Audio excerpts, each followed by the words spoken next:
ପୂର୍ବତନ ଅଧିନାୟକ କିମ୍ବଦନ୍ତୀ କ୍ରିକେଟର ଦେଲେ ଗୁରୁ ମନ୍ତ୍ର। ଏଥର ଚାମ୍ପିୟନ୍ସ ଟ୍ରଫି ଜିତିବ ଭାରତ ଦଳ। ଜୟ ଜଗନ୍ନାଥ ବନ୍ଧୁଗଣ। ଭାରତ ଦଳ ଇଂଲଣ୍ଡ ଦଳକୁ ଟି20 ସିରିଜ ଏବଂ ଦିନିକିଆ ସିରିଜରେ ପରାସ୍ତ କରିବା ସହିତ ନିଜର ଜବରଦସ୍ତ ଫର୍ମକୁ ଫେରିଛି। ଆଗକୁ ହେବାକୁ ଥିବା ଚାମ୍ପିୟନ୍ସ ଟ୍ରଫି ପାଇଁ ପ୍ରସ୍ତୁତ ହେଉଛି ଭାରତ ଦଳ। ଫେବୃଆରୀ 19ରୁ ଆରମ୍ଭ ହେବାକୁ ଯାଉଛି ଚାମ୍ପିୟନ୍ସ ଟ୍ରଫି। ଏଥିପାଇଁ ଭାରତ ଦଳ ନିଜର ରଣନୀତି ପ୍ରସ୍ତୁତ କରୁଛି।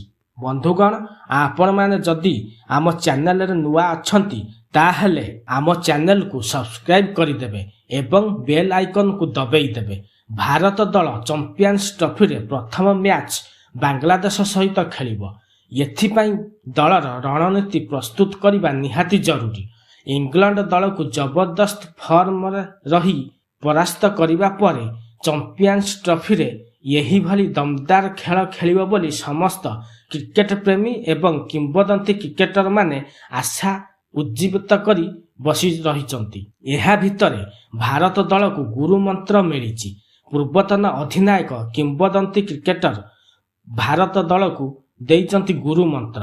ସେହି କିମ୍ବଦନ୍ତୀ କ୍ରିକେଟର ହେଉଛନ୍ତି ପୂର୍ବତନ ଅଧିନାୟକ କପିଲ ଦେବ। ସେ ଚାମ୍ପିୟନ୍ସ ଟ୍ରଫି ପାଇଁ ଭାରତ ଦଳକୁ ଶୁଭକାମନା ପଠାଇବା ସହିତ ଗୁରୁ ମନ୍ତ୍ର ବି ଦେଇଛନ୍ତି। ସେ କହିଛନ୍ତି ଯେ ଦଳର ସମସ୍ତ ଖେଳାଳି ମହତ୍ତ୍ୱପୂର୍ଣ୍ଣ ଅଟନ୍ତି। ସେ କହିଛନ୍ତି ଯେ ମୁଁ ଚାମ୍ପିୟନ୍ସ ଟ୍ରଫି ପାଇଁ ଭାରତ ଦଳକୁ ଶୁଭକାମନା ଦେଉଛି। ପ୍ରତ୍ୟେକ ଖେଳାଳି ଜରୁରୀ ଅଟନ୍ତି, କିନ୍ତୁ ଆପଣ ଯେତେବେଳେ ଚାମ୍ପିୟନସିପ୍ ଜିତିବାକୁ ଚାହାନ୍ତି ସେତେବେଳେ ଜଣେ ଖେଳାଳିଙ୍କ ଉପରେ ନିର୍ଭର କରି ରୁହ ନାହିଁ।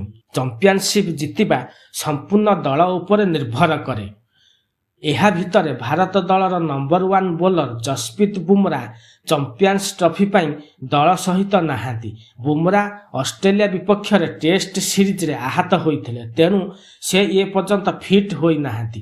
ସେଥିପାଇଁ ବୁମରା ଚାମ୍ପିୟନ୍ସ ଟ୍ରଫି ପାଇଁ ଦଳରେ ଯୋଗ ଦେଇନାହାନ୍ତି। ତଥାପି ଚାମ୍ପିୟନ୍ସ ଟ୍ରଫି ପୂର୍ବରୁ ଦଳ ନିଜର ଫର୍ମ ଫେରି ପାଇଛି ଏବଂ ଗୁରୁ ମନ୍ତ୍ର ବି ମିଳିସାରିଛି।